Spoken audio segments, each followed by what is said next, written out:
मोहतरम जनाब आसिफ अली जरदारी साहब, जनाब बिलावल भुट्टो जरदारी साहब, जनाब मौलाना फजल रहमान साहब, मेरे भाई मोहम्मद शबाज शरीफ साहब, जनाब महमूद खान अचकजई साहब,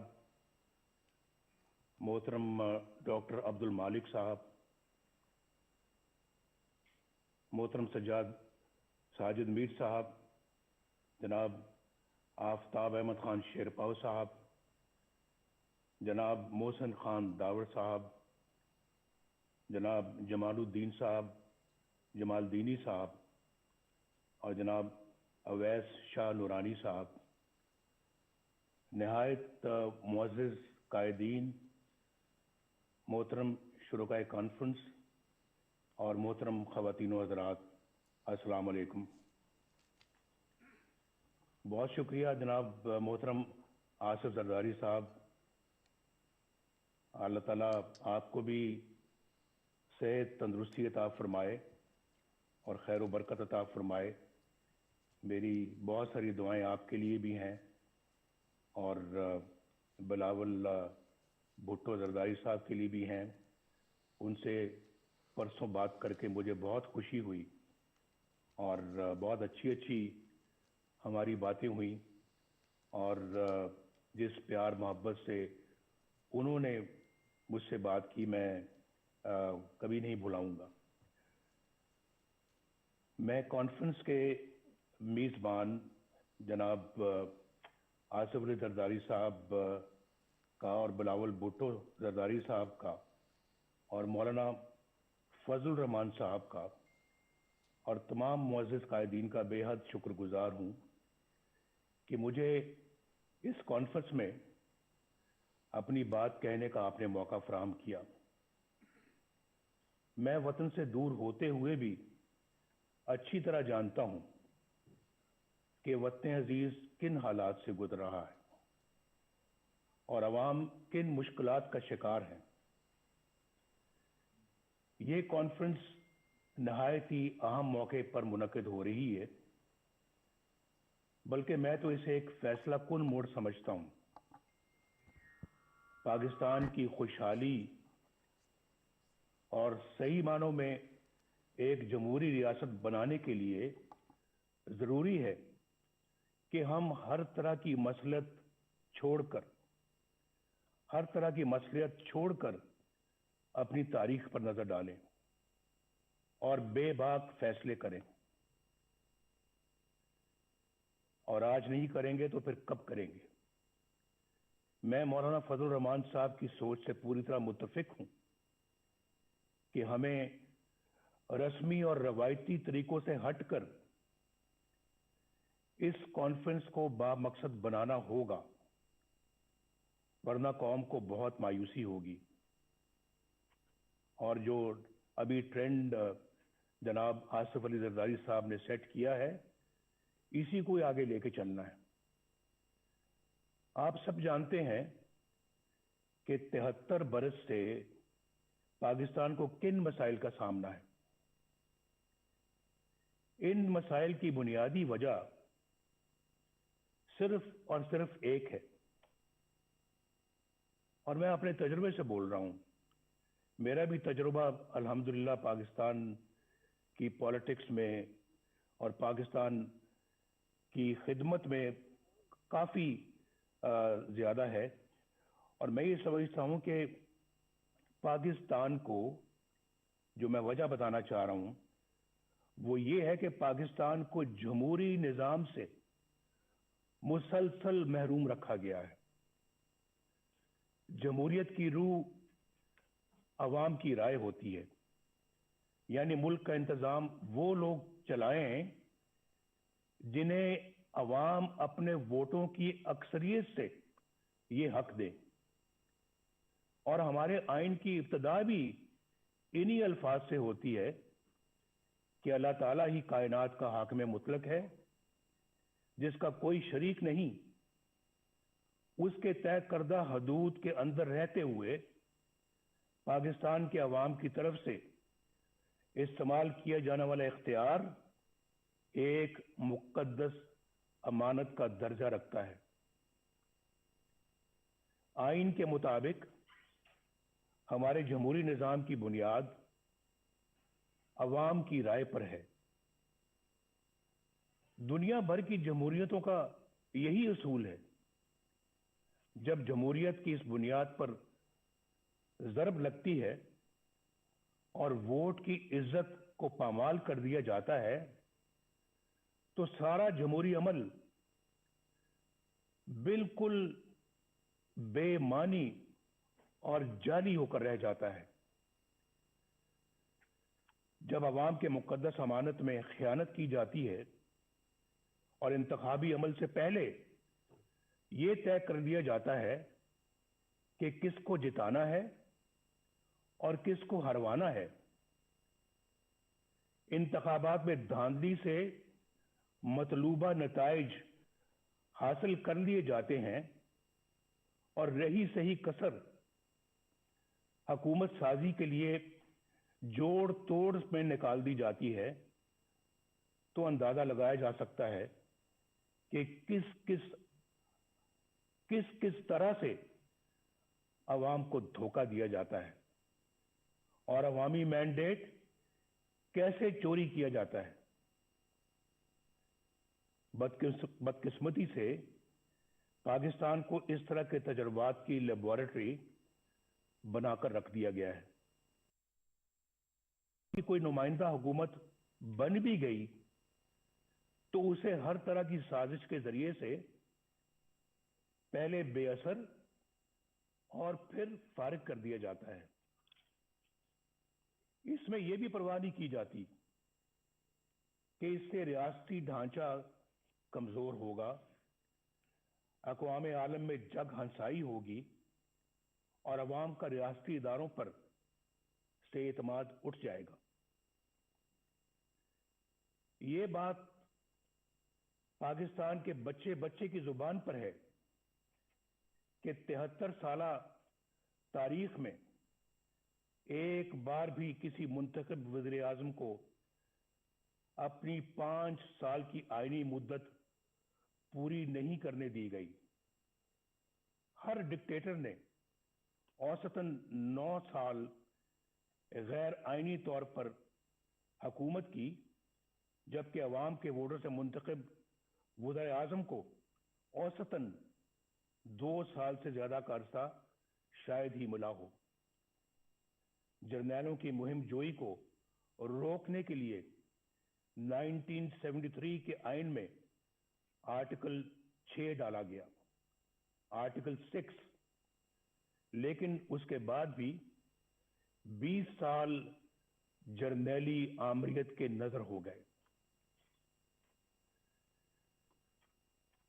ख़वातीनो हज़रात और जनाब सदर, जब एक डिक्टेटर को आइन शिकनी के जुर्म में पहली बार अदालत के कटहरे में लाया गया तो आपने देखा क्या हुआ।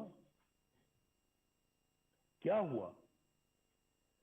मुझे यह कहते हुए दुख होता है कि जिस तरह हर माशल्लाह को अदालतों ने जायज करार दिया, डिक्टेटर्स को आइन से खिलवाड़ करने का इख्तियार दिया, 3 सालों के लिए दिया, उसी तरह 2 बार आइन तोड़ने वाले को बरियत का सर्टिफिकेट भी अदालतों ही ने दिया। उसे एक दिन तो क्या, 1 घंटे के लिए भी जेल में ना डाला जा सका। पूरी दास्तान है मेरे पास जो किसी वक्त सुनाऊंगा कि कहां से कहां ले गए, जबकि आइन पर अमल करने वाले अभी तक कटहरों में खड़े हैं और जेलों में पड़े हैं। हमारी तारीख में तकरीबन 33 साल का अरसा फौजी आमरीत की नजर हो गया। यहां सिर्फ एक डिक्टेटर पर मुकदमा चला, खसूसी अदालत बनी, कार्रवाई हुई, उसे आइन और कानून के तहत सजा सुनाई गई, लेकिन क्या हुआ? मैं पूछना चाहता हूं, क्या हुआ? क्या मुजरिम गिरफ्त में आ गया? क्या सजा मिली? ये सब तो दूर की बात। हुआ तो ये कि अदालत इस सिरे से गैर आईनी करार दे दी गई। यहां कोई ये अनहोनी बात नहीं, यानी पाकिस्तान में ये कोई अनहोनी बात नहीं कि किसी डिक्टेटर के बड़े से बड़े जुर्म पर भी कोई कार्रवाई ना हो, और अगर हो भी जाए तो कोई उसे छू भी ना सके, और अगर कोई फैसला आ भी जाए तो सिर्फ सजा ही नहीं, अदालत को भी हवा में उड़ा दिया जाए। लेकिन आखिर कब तक? कब तक? इसके बरक्स उन सियासतदानों को देखिए जो अवाम के वोटों से वजीर आजम बने। कोई कत्ल हो गया, कोई फांसी चढ़ गया, कोई हाईजैकर बन गया, चोर और गद्दार करार दे दिया गया, किसी को जलावतन कर दिया गया, और कोई उम्र भर के लिए नाअहल हो गया। उनके गुनाह और सजाएं खत्म होने में आ ही नहीं रही। वो झूठे मुकदमात में अपनी माओं, अपनी बहनों, अपनी बेटियों के साथ पेशियां भुगत रहे हैं। दरअसल ये सलूक पाकिस्तान के अवाम के साथ किया जा रहा है, और सजा भी पाकिस्तान के अवामी को मिल रही है। आप में से अक्सर को हुकूमत का भी तजुर्बा है। आप जानते हैं कि अवाम की हमायत से कोई जमहूरी हुकूमत बन जाए तो किस तरह उसके हाथ पांव बांध दिए जाते हैं, और किस तरह अवामी नुमाइंदों की तजलील और तहकीर होती है। किस तरह किरदार कुशी का एक मुनज़्ज़म सिलसिला शुरू हो जाता है। किस तरह कौमी मफाद के खिलाफ किसी सरगर्मी की निशानदेही करने पर उन्हें मुल्क दुश्मन और गद्दार करार दे दिया जाता है। खुलासा ये है कि यहां या तो मार्शल लॉ होता है, या फिर मुंतखब जमहूरी हुकूमत से कहीं ज्यादा ताकतवर पैरेलल यानी मुतवाजी हुकूमत कायम हो जाती है। एक पैरेलल निजाम चलता है। गालिबन एक बार साबिक वज़ीर आज़म यूसुफ रज़ा गिलानी साहब ने कहा था कि यहां स्टेट विद इन स्टेट कायम है, जिसे बर्दाश्त नहीं किया जा सकता। दुख की बात यह है कि अब मामला state with in the state से आगे निकलकर स्टेट अबव द स्टेट तक जा पहुंचा है। अवाम के हक हुक्मरानी को तस्लीम ना करने और नतीजतन मुतवाजी यानी पैरेलल हुकूमत का मर्ज ही हमारी मुश्किलात का और हमारे मसाइल की असल जड़ है। This is the root cause of our problems. ये जड़ है हमारे मसाइल की, और यही वजह है कि आलमी बरादरी में हमारी साख खत्म होकर रह गई। 2018 के इंतखाबात के बाद मुतअद्दिद मुल्की और गैर मुल्की इदारों की तरफ से इंतखाबी अमल की शफाफियत पर सवालात उठाए गए। मैं तो जेल में था, लेकिन खबरें मुझे सब मिलती रही हैं। बाज ने तो उन सीटों की तादाद भी बताई जहां धांधली की वजह से नताइज तब्दील कर दिए गए। उन हलकों की इतनी तादाद है कि अगर उनमें धांधली के जरिए नताइज तब्दील ना किए जाते तो बैसाखियों पर खड़ी ये हुकूमत कभी भी वजूद में नहीं आ सकती थी। आज कौम जिन हालात से दो चार है, उसकी बुनियादी वजह वो लोग हैं जिन्होंने अवाम की राय के खिलाफ नाअहल हुक्मरानों को मुल्क पर मुसल्लत किया। इंतखाबात हाईजैक करके इक़्तिदार चंद लोगों को मुंतकिल कर देना बहुत बड़ी बददियानती और आइन शिकनी है। हम चंद रुपयों की खातिर डाका डालने वालों के लिए तो बड़ी से बड़ी सजा का तकाजा करते हैं, लेकिन अवाम के हकूक पर डाका डालना कितना संगीन जुर्म है, क्या किसी ने सोचा है? मुअज़्ज़िज़ ख़वातीन व हज़रात, क्या मैं ये पूछने की जिसारत कर सकता हूं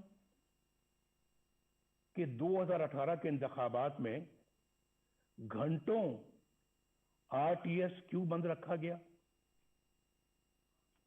गिनती के दौरान पोलिंग एजेंट्स को क्यों निकाल बाहर किया गया? इंतखाबात में धांधली क्यों कर की गई? किसके कहने पर की गई? किसके लिए की गई? और कौन से मफादात के लिए की गई? इसमें साबिक चीफ इलेक्शन कमिश्नर और सेक्रेटरी इलेक्शन कमीशन को भी जवाब देना होगा, और जो लोग भी धांधली के जिम्मेदार हैं उन सबको हिसाब देना होगा। मोहतरम कायदीन कराम, जनाब चेयरमैन, इस नाअहल हुकूमत ने 2 सालों में पाकिस्तान को कहां से कहां पहुंचा दिया है, इसका कोई अंदाजा कर सकता है? पाकिस्तान की मईशत बिल्कुल तबाह हो चुकी है, या जो कहते हैं ना कि पाकिस्तान की मईशत तबाह हो रही है, नहीं, बात उससे बहुत आगे चली गई है। पाकिस्तान की मईशत बिल्कुल तबाह हो चुकी है। 5.8% की शरह तरक्की से आगे बढ़ता हुआ पाकिस्तान आज 0 से भी नीचे जा चुका है। पाकिस्तानी रुपया भारत और बांग्लादेश ही नहीं, अफगानिस्तान और नेपाल से भी ज्यादा नीचे गिर चुका है। जिस महंगाई पर हमने मुकम्मल काबू पा लिया था, वो आज कई गुना बढ़ चुकी है। गरीब और मुतवस्सित घरानों के लिए 2 वक्त की रोटी भी मुहाल हो चुकी है। बिजली और गैस के बिल अब आम आदमी पर बम बनकर गिरते हैं। आप कभी अंदाजा कीजिए, वाकईतन बम बन के गिरते हैं। पिछले 2 सालों में 1.5 करोड़ लोग गुर्बत की सतह से नीचे जा चुके हैं, और 1 करोड़ नौकरियों का झांसा देने वाले 1 करोड़ 20 लाख लोगों का रोजगार छीन चुके हैं। इस नालायक हुकूमत ने हर मामले पर यू टर्न लिया है। आज सरमायाकारी बिल्कुल खत्म हो चुकी है। सी पैक सख्त कंफ्यूजन का शिकार है। कर्जे खत्म कर देने का दावा करने वालों ने 2 साल की कलील मुद्दत में कर्जों में इतना इजाफा कर दिया है कि पिछले तमाम रिकॉर्ड टूट गए हैं। ये मैं फैक्ट्स और फिगर्स से सारी बात बता रहा हूं। और इसके बावजूद कोई एक भी बड़ा तरक्याती मंसूबा शुरू नहीं किया जा सका। वो पाकिस्तान जिसके बारे में बैनुल अक़वामी इदारे ये पेशगोई कर रहे थे कि अगले चंद साल में ये दुनिया की सबसे बड़ी 20 मईशतों यानी G20 में शामिल हो जाएगा, आज मुआशी तौर पर मफलूज होकर रह गया है।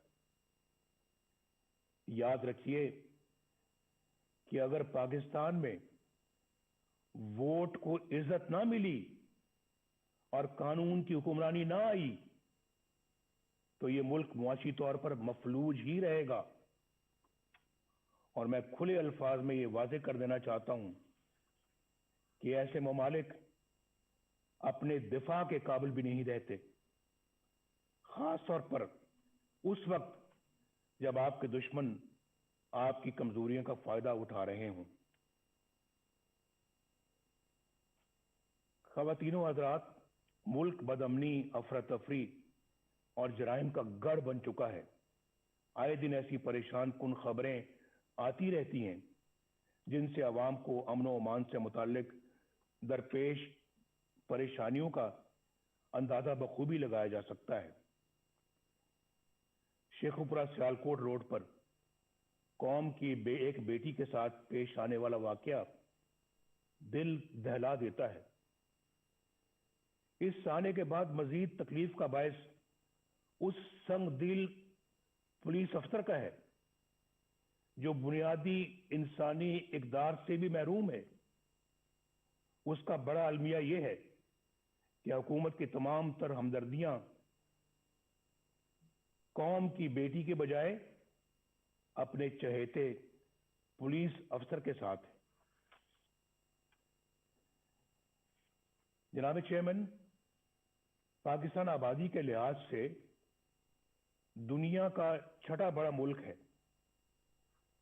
جغرافیائی اعتبار سے بھی انتہائی اہم ہے. پاکستان کی خارجہ پالیسی بنانے کا اختیار عوامی نمائندوں کے پاس ہونا چاہیے. ہماری خارجہ پالیسی عوامی امنگوں اور ملکی مفادات سے ہرگز متصادم نہیں ہونی چاہیے. کھربوں روپے کے نقصان اور ہزاروں جانیں قربان کرنے کے باوجود ہم کبھی فیٹف اور کبھی کسی اور کٹہرے میں کھڑے شرمناک صفائیاں پیش کر رہے ہوتے ہیں. جب کشمیر کا نام زبان پر آتا ہے تو 73 سال سے دی جانے والی قربانیاں آنکھوں کے سامنے آ جاتی ہیں. کشمیری عوام پر مظالم کا سلسلہ تو کئی سالوں سے جاری ہے، مگر کشمیر کو ہڑپ کرنے کا حوصلہ آج تک کسی کا نہیں ہوا.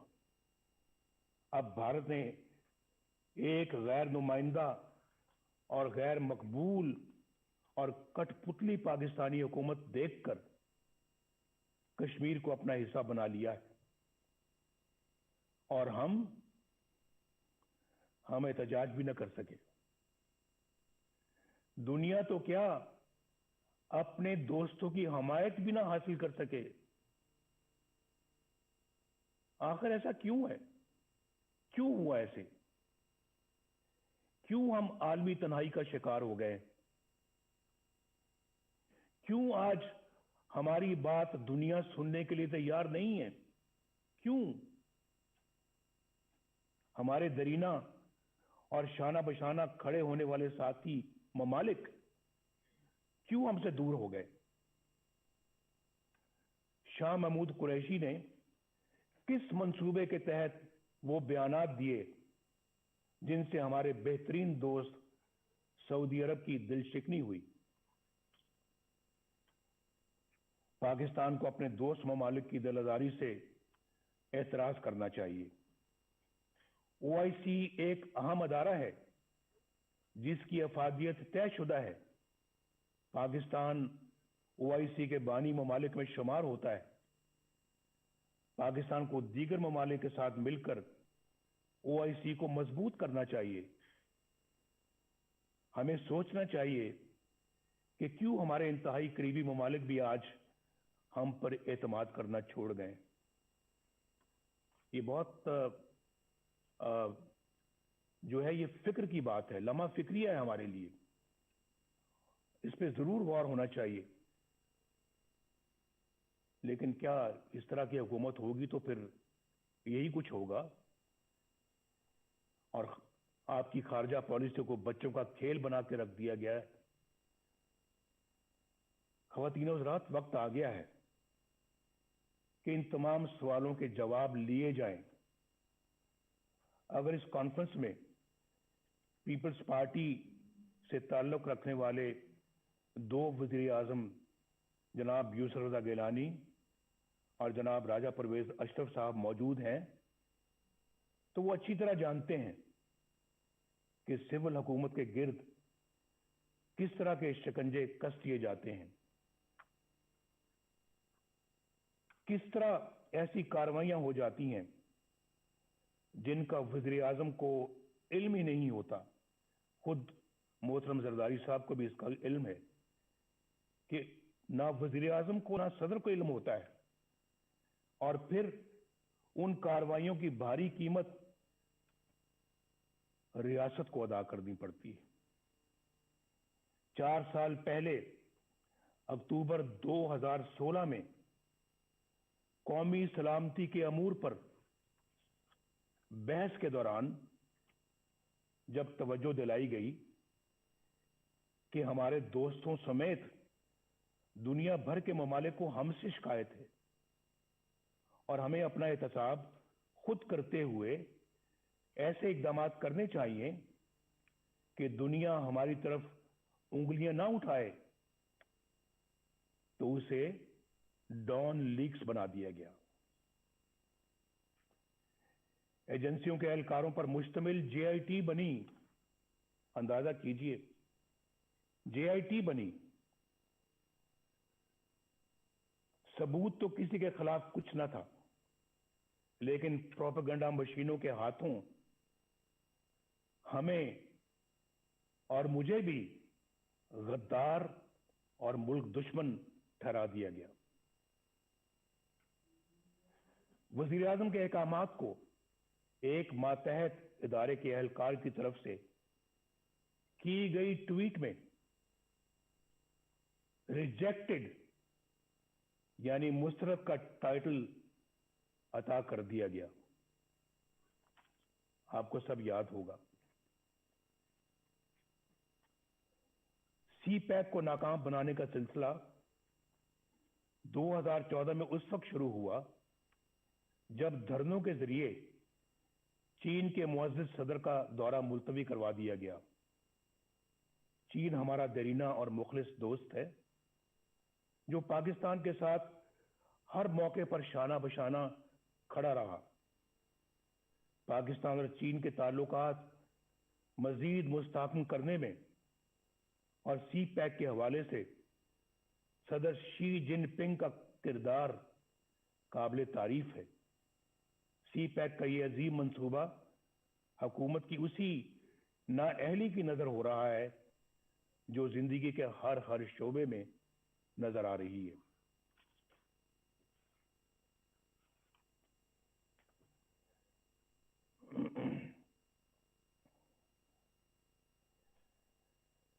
अगर मैं ये कहूं तो बेजाना होगा कि सी पैक के साथ पेशावर की बीआरटी जैसा सलूक हो रहा है, जहां कई साल बीत गए, मंसूबे से कई गुना ज्यादा रकम गर्क हो चुकी, मगर नतीजा आज भी नजरों से ओझल है। आए दिन कभी दौरान सफर बसों में आग लग जाती है, तो कभी बारिश नाकिस तामीर का पोल खोल कर रख देती है।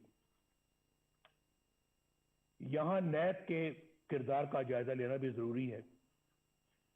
सच्ची बात तो यह है कि एक डिक्टेटर के बनाए हुए इस इदारे को बरकरार रखना हमारी गलती थी,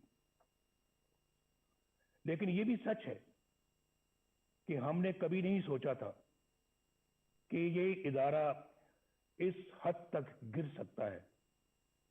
ये इदारा नहीं, बल्कि अंधे हुकूमती इंतकाम का आला कार बन चुका है।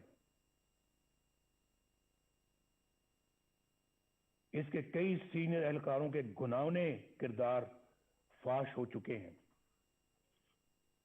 इस इदारे का चेयरमैन जावेद इकबाल अपने ओहदे और इख्तियारात का इंतहाई नाजेबा और मजमूम इस्तेमाल करते हुए पकड़ा जाता है, मगर ना तो कोई इंक्वायरी होती है, ना एक्शन लिया जाता है, और ना ही शफाफियत के दावेदार इमरान खान पर कोई जूं रीतती है। उसके बावजूद ये शख्स डिटाई से अपने ओहदे पर विराजमान इंतकाम के एजेंडे पर धड़ल्ले से अमल करता है। लेकिन बहुत जल्द इंशाअल्लाह इन सब का यौम हिसाब आएगा इंशाअल्लाह।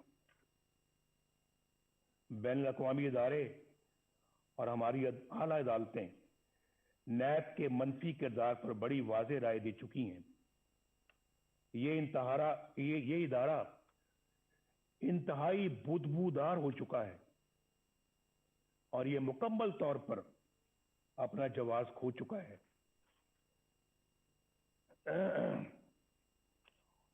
ऑपोजिशन के लोग इसका निशाना बने हुए हैं, जो अपने घर की खवातीन के साथ नैब के दफ्तरों, अदालतों और जेलों में रुल रहे हैं।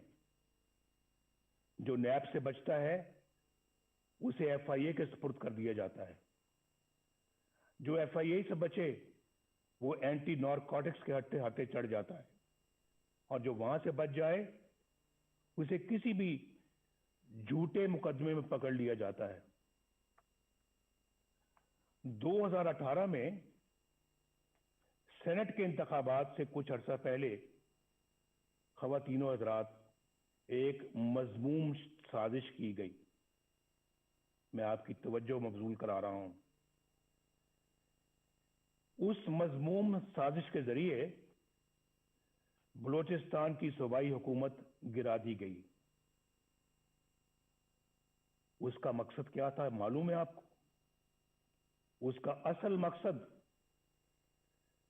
सेनेट के इंतखाबात में सामने आया। उस साजिश के किरदारों में लेफ्टिनेंट जनरल आसिम सलीम बाजवा, जो उस वक्त वहां के कोर कमांडर थे, सदर्न कमांड के कमांडर थे, उनका नाम भी आता है। ये वही जनरल आसिम सलीम बाजवा हैं जिनके खानदान की बेपनाह दौलत और दुनिया भर में फैले हुए असासों की तफसीलात पूरी कौम के सामने आ चुकी हैं। उन हकाइक को ना सिर्फ छुपाया गया बल्कि मुबैना तौर पर SCCP के सरकारी रिकॉर्ड में रद्दो-बदल भी की गई। 15-20 साल के अरसे में अरबों रुपए के ये सासे कहां से बन गए, ये पूछने की किसी की मजाल नहीं। मीडिया पर खामोशी छा गई। ना नैब हरकत में आई, ना किसी अदालत ने नोटिस लिया, ना कोई JIT बनी और ना कोई रेफरेंस दायर हुआ। ना कोई मॉनिटरिंग जज बैठा, ना कोई पेशी हुई, ना कोई सजा। अंदाजा लगाइए आप, एहतसाब का नारा लगाने और NRO ना देने के बड़े बड़े दावे करने वाला इमरान खान, उन्होंने भी इस एहसासों के जराए पूछने की जरूरत तक न की, बल्कि एक पल में उन्हें ईमानदारी का सर्टिफिकेट जारी कर दिया गया। ये सारा कुछ आपके सामने हुआ है। मीडिया पर पहली बार इस स्कैंडल का जिक्र उस वक्त हुआ जब जनरल आसिम सलीम बाजवा तरदीद के लिए खुद टीवी पर आए। इस हुकूमत के 2 सालों में यह कोई पहला माली बदनवानी का स्कैंडल नहीं। यहां कई इंतहाई संगीन स्कैंडल सामने आ चुके हैं जिनका नुकसान बराह रास्त गरीब आवाम को पहुंचा।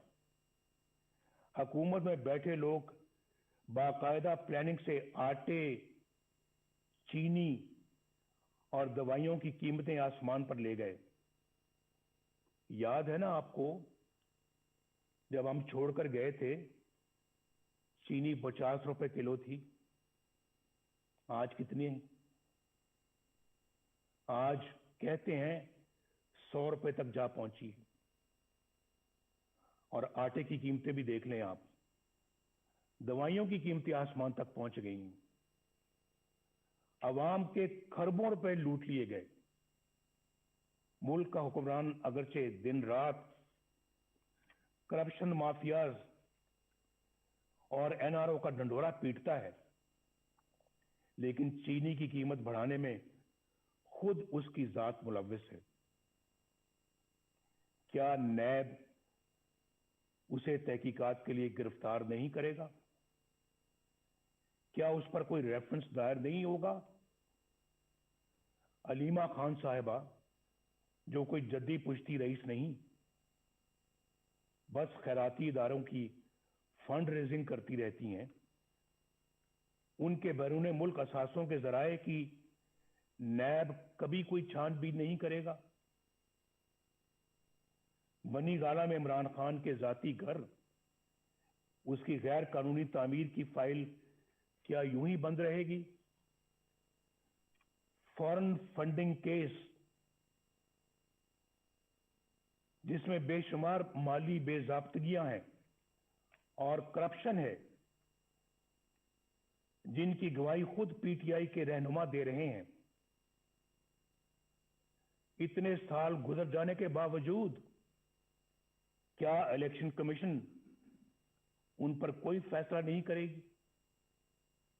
ये बड़े ऐसे जानदार सवालात हैं जिनका आज तक कोई जवाब सामने नहीं आया। हम कब तक इंतजार करेंगे? क्या इन तमाम लोगों पर कोई फौजदारी मुकदमा कायम नहीं होगा? क्या बनी गाला में जमीन की खरीद की मनी ट्रेल पर कोई जेआईटी नहीं बनेगी कि ये इतनी बड़ी जायदाद कहां से बनी और कैसे बनी? उसमें बहुत करप्शन और शुबूक शुबात है।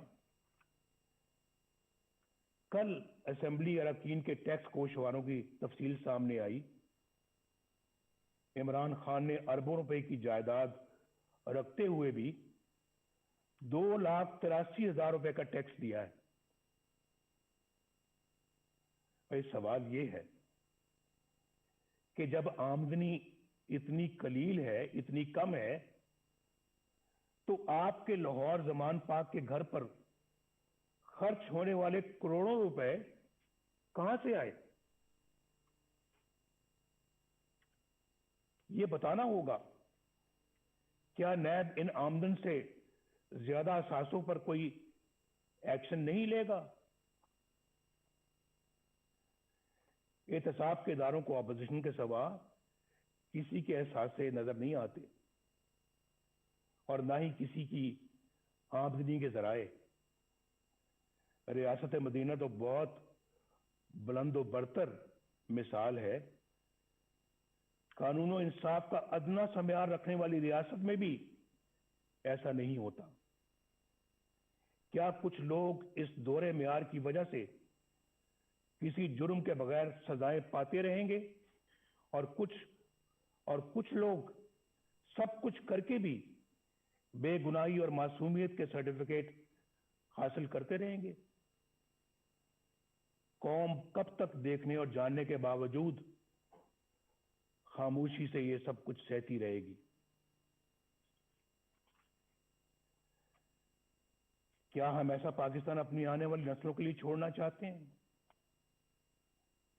फैसला कर लें आज। क्या हम ऐसा पाकिस्तान अपनी आने वाली नस्लों के लिए छोड़ना चाहते हैं? मैं तो कहूंगा नहीं, हरगिज नहीं, कभी भी नहीं, कभी भी नहीं। मुझे एक बड़ा पुराना एक शेर याद आ रहा है। दिल बुग़्ज़ो हसद से रंजूर न कर, ये नूरे खुदा है, इसे बेनूर न कर।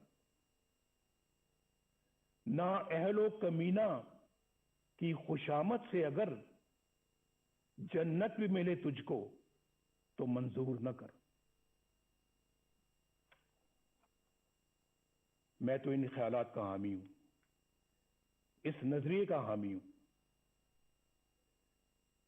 خواتین و حضرات، میڈیا کو ریاست کا چوتھا ستون کہا جاتا ہے۔ اظہار کی آزادی بنیادی انسانی حقوق میں سے ایک ہے۔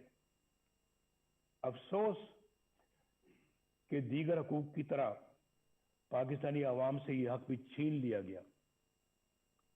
ایک طرف مجھے سیاسی جماعتوں کا بلیک آؤٹ نظر آتا ہے اور دوسری طرف غیر سیاسی اور غیر جمہوری عناصر کا بے روک ٹوک پروپیگنڈا۔ کہیں مجھے چینلوں کی غیر قانونی بندش نظر آتی ہے تو کہیں اخبارات اور جرائد کی مخصوص علاقوں میں تقسیم پر پابندیاں۔ ریاستی طاقت سے میڈیا کی زبان بندی کہاں کا انصاف ہے؟ صحافیوں، بالخصوص خواتین صحافیوں کو سرکاری ایجنسیوں کا اٹھا کر لے جانا اور تشدد کا نشانہ بنانا بزدلانہ اور انتہائی قابل مذمت ہے۔ سینئر صحافیوں کو چینلوں یا اخبارات کی ملازمت سے برخاست کروا دینا، بے بنیاد مقدمات میں الجھا دینا اور قید میں ڈال دینا کیا ایک جمہوری ریاست کا طریقہ ہے؟ میں اس کانفرنس کے شرکاء سے درخواست کروں گا کہ سب مل کر یہ عہد کریں کہ ہم میڈیا اور ذرائع ابلاغ کی حفاظت کریں گے اور اس کی آزادی پر کوئی قدغن قبول نہیں کریں گے۔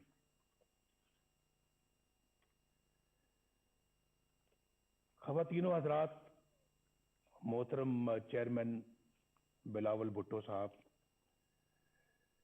جمہوریت کو کمزور کرنے اور اپنا مخصوص ایجنڈا نافذ کرنے کے لیے تقسیم کرو یعنی ڈیوائیڈ اینڈ رول یعنی لڑاؤ اور حکومت کرو کی پالیسی معمول بن چکی ہے۔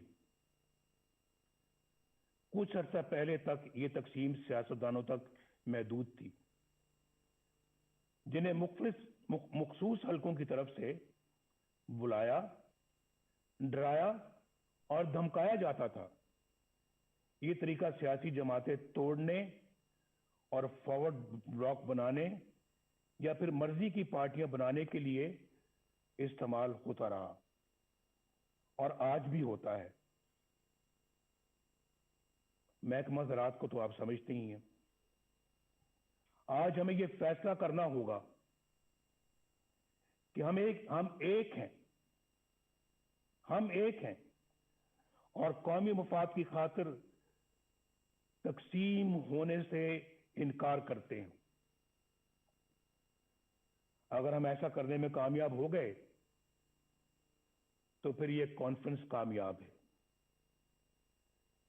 ایسا کرنے میں اگر ہم کامیاب ہو گئے تو یہ کانفرنس ہماری تاریخ کا بڑا سنگ میل بن سکتی ہے۔ اب ڈیوائیڈ اینڈ رول کا یہ ہتھیار وکلاء، دانشوروں، تاجروں، صنعت کاروں اور میڈیا کے لیے استعمال ہو رہا ہے، بلکہ اب اس کا ہدف عدلیہ بھی ہے۔ جو جج انصاف اور قانون کی راہ پر چلتا ہے اور دباؤ میں آنے سے انکار کرتا ہے، اسے عہدے سے ہٹانے کی سازشیں شروع ہو جاتی ہیں۔ جسٹس شوکت عزیز صدیقی اور جسٹس قاضی فائز عیسیٰ کی مثالیں ہمارے سامنے ہیں۔ یہ دونوں جج صاحبان دیانتداری، سچائی اور امانت داری کی شہرت کے حامل ہیں۔ آج تک کسی فورم نے یہ تحقیق ضروری نہیں سمجھی کہ جسٹس شوکت عزیز صدیقی نے جو کچھ حلفاً کہا، یعنی حلف پر کہا، اس کا بھی تو جائزہ لیا جائے۔ بعض امیر ججوں کے ساتھ یہاں ایسا ہی سلوک کیا جاتا ہے۔ انفارچونیٹلی یہاں انصاف پسند اور امانتدار نہیں بلکہ ایسے منصف تلاش کیے جاتے ہیں جو ان کے ہر جائز اور ناجائز مطالبات تسلیم کریں،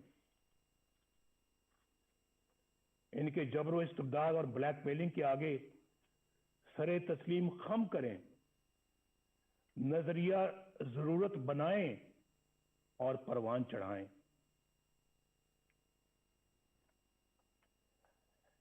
آئین کو سیبوٹاج کرنے والے ڈکٹیٹروں کے اقدامات کو قانون کا جامہ عطا کریں،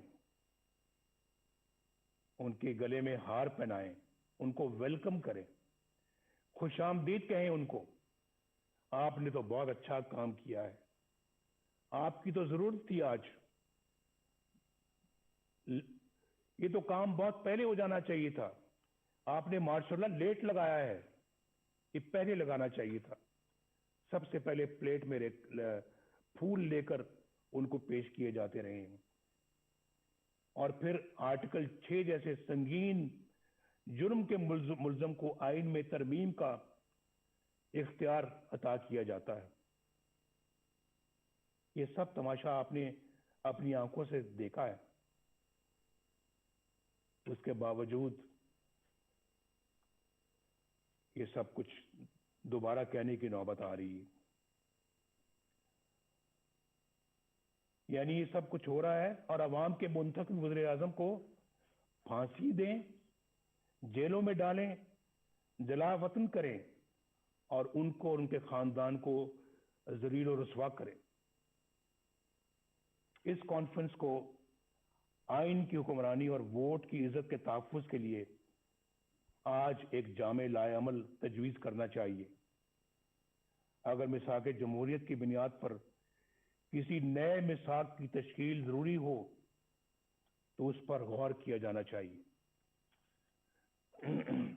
متوازی یعنی پیرل حکومت کی بنیادی مسئلے کو حل کرنے کے لیے ٹھوس حکمت عملی بنائی جائے۔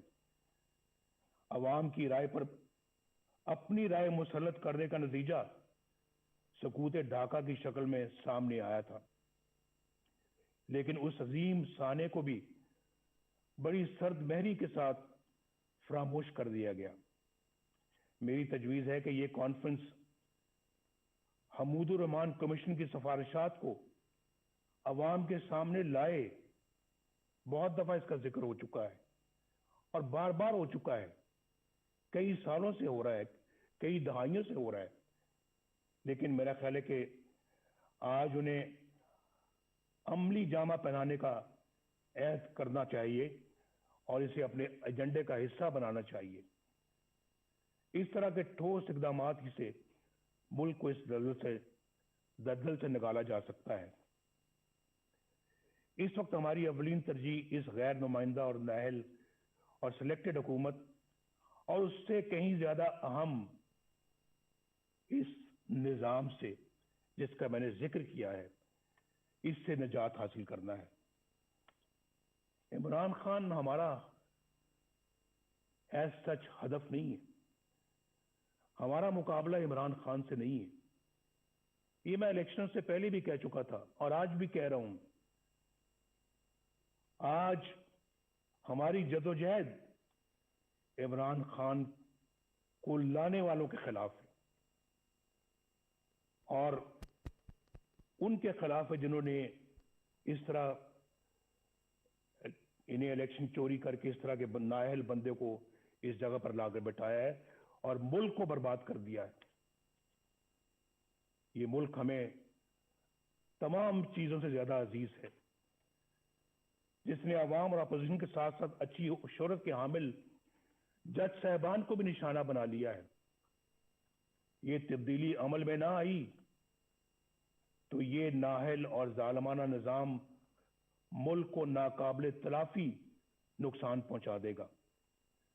ہمیں یہ بھی نہیں بھولنا چاہیے کہ ہمارے دشمنوں کے عزائم کیا ہیں۔ ان کے عزائم کو ناکام بنانے کے لیے مضبوط معیشت کے ساتھ ساتھ مضبوط دفاعی نظام کی بھی ضرورت ہے۔ ہم نے پہلے بھی اس ملک کو الحمدللہ ایٹمی قوت بنایا ہے اور ہر وہ ज़रूरत पूरी की है जिसके लिए हमारे दफा को ज़रूरत थी। हमारी कौमी सलामती के लिए ज़रूरी है कि हम अपनी मईशत के साथ साथ अपनी मुसल्लह अफवाज को भी मजबूत से मजबूत तर बनाएं। हमने इस काम में माजी में भी कभी कोई कसर नहीं छोड़ी, कोई कोताही नहीं की और आइंदा भी हमारी ये तरजीह रहेगी। हमारे दफा की मजबूती और कौमी सलामती के लिए सबसे अहम ये है कि हमारी मुसल्लह अफवाज आईने पाकिस्तान अपने दस्तूरी हल्फ और कायद-ए-आज़म की तलकीन के मुताबिक खुद को सियासत से दूर रखें और अवाम के हक़ हुक्मरानी में मुदाखलत न करें। किसी के कहने पे प्राइम मिनिस्टर हाउस के गेट फलांकर प्राइम मिनिस्टर हाउस में दाखिल होकर प्राइम मिनिस्टर को गिरफ्तार न करें, बंदूक की नोक पर गिरफ्तार न करें। ऐसा इन आंखों ने देखा है, उसका मुशाहिदा किया है। वो मंजर मेरी आंखों के सामने रहते हैं और बड़ा दुख होता है कि हमने अपने मुल्क को क्या बना दिया है, एक तमाशा बना दिया है, अपनी नजरों में भी और दुनिया की नजरों में भी। जनाब चेयरमैन और मुअज़्ज़िज़ ख़वातीनो हज़रात, आखिर में मैं आपको यकीन दिलाता हूं कि APC इत्तफ़ाक़ राय से जो भी हिकमत अमली और लाए अमल तरतीब देगी, मुस्लिम लीग नून उसका भरपूर साथ देगी। शहबाज शरीफ साहब यहाँ पर बैठे हैं, हमारी पार्टी के दीगर कायदीन बैठे हैं। इंशाअल्लाह हम भरपूर साथ देंगे और एक सेकंड के लिए भी पीछे नहीं हटेंगे। मैं अपनी ये गुजारिश एक बार फिर दोहराना चाहता हूं कि APC रवायत से हटकर हकीकी तब्दीली के लिए ठोस और मुअस्सर इक़दामात तजवीज़ करे। हमारे कई दोस्त आज कैदोबंद की सऊबतें काट रहे हैं। जनाब खुर्शीद शाह साहब, कोरोना में मुब्तला हमजा शहबाज शरीफ साहब, मीर शकील रहमान साहब और दीगर साथी नाकर्दा गुनाहों की सजा में जेल काट रहे हैं। हमारा मकसद बड़ा है। कल यही कुर्बानियां हमारी नई सुबह की एहसास और हमारी मंजिल के हसूल का इंशाअल्लाह बाइस बनेगी। मैं आप सब कायदीन का बेहद शुक्रगुजार हूं और अपने मेज़बान जनाब बिलावल भुट्टो जरदारी साहब का भी दिल की गहराइयों से शुक्रिया अदा करता हूं कि मुझे आपने अपनी गुजारिशात पेश करने का मौका दिया। मेरी और पूरी कौम की दुआएं आपके साथ हैं। अल्लाह हाफिज। पाकिस्तान पाइंदाबाद।